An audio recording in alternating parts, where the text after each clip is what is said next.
It is perhaps the single most recognized opening of any piece of music in all of history. Beethoven's Fifth Symphony premiered in 1808. Both the New York Philharmonic and the National Symphony Orchestra chose it for their inaugural performances. It inspired Brahms, Tchaikovsky, and even Chuck Berry. There's a copy in outer space that aliens might be listening to right now. But why?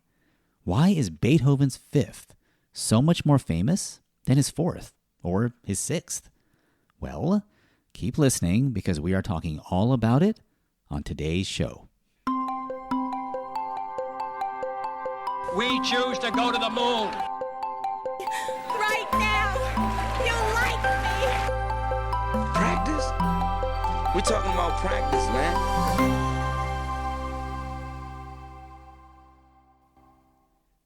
Welcome to 5 Minute Trivia, where we're making the world smarter 5 minutes at a time.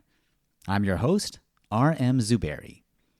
Beethoven's Fifth Symphony is one of the most performed pieces of classical music in the world.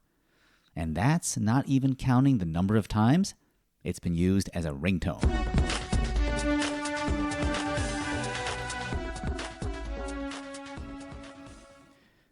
People who don't know a thing about classical music know its iconic four-note opening. Beethoven himself might have found this a little surprising. He had a lot on his plate when he composed the Fifth. While he was writing it, he was also working on the Fourth and the Sixth. His patron was Archduke Rudolph, son of the Holy Roman Emperor Leopold II, and he had to keep that guy happy by constantly dedicating compositions in his honor. And then there were the Napoleonic Wars. We talked a little about the Russian invasion in our show on War and Peace, but Napoleon's troops also occupied Beethoven's home city of Vienna in 1805. Performing venues were nearly empty during that time. If that wasn't enough, Beethoven was also going deaf and considering suicide. None of this made it ideal for such a memorable work, and the first performance was a bit of a disaster. Both the Fifth and Sixth premiered during the same concert, but the Sixth was actually first on the program, and the Fifth was sixth. The orchestra was under-rehearsed, and Beethoven, who was conducting, actually had to stop the musicians and replay certain parts. At one point, he even shouted, "Badly played, wrong, again." But it rebounded because it was lavishly praised by critics. I mean, listen to this guy.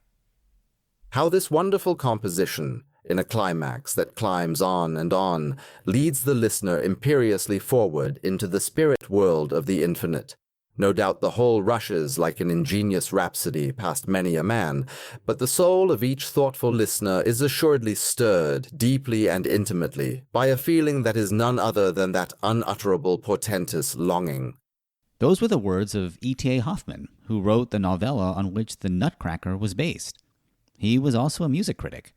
Unfortunately, he's dead now because we could really use someone like him to talk about us. Beethoven's Fifth is a symphony, which means that it's a musical piece with four movements. It opens with the famous four-note motif heard here. This has been called the Fate opening and has been likened to fate knocking on a door. It's set in the key of C minor. Beethoven then imitates and expands that theme into a single flowing melody, and then introduces another theme for which the first theme becomes an accompaniment. He explores different themes and forms in the next three movements, but the interesting thing is that the symphony starts in the key of C minor, but actually ends in C major. This was considered a major stylistic departure, the 19th century equivalent of a funeral ending with a magic show. Beethoven broke the rules because, in his words, joy follows sorrow, sunshine, rain. So that's the Fifth Symphony, but Beethoven wrote lots of symphonies that are not as well known. Even the Ode to Joy from his Ninth hasn't reached the heights of the Fifth. So again, why? Part of this is coincidence. The opening of three short notes followed by one long note in the Fate directly corresponds with the ... dash in Morse code for the letter V. V for Victory was the campaign for the Allies in World War II, and the BBC played the motif as its call sign during the war. The French also adopted the Fifth Symphony as a resistance icon.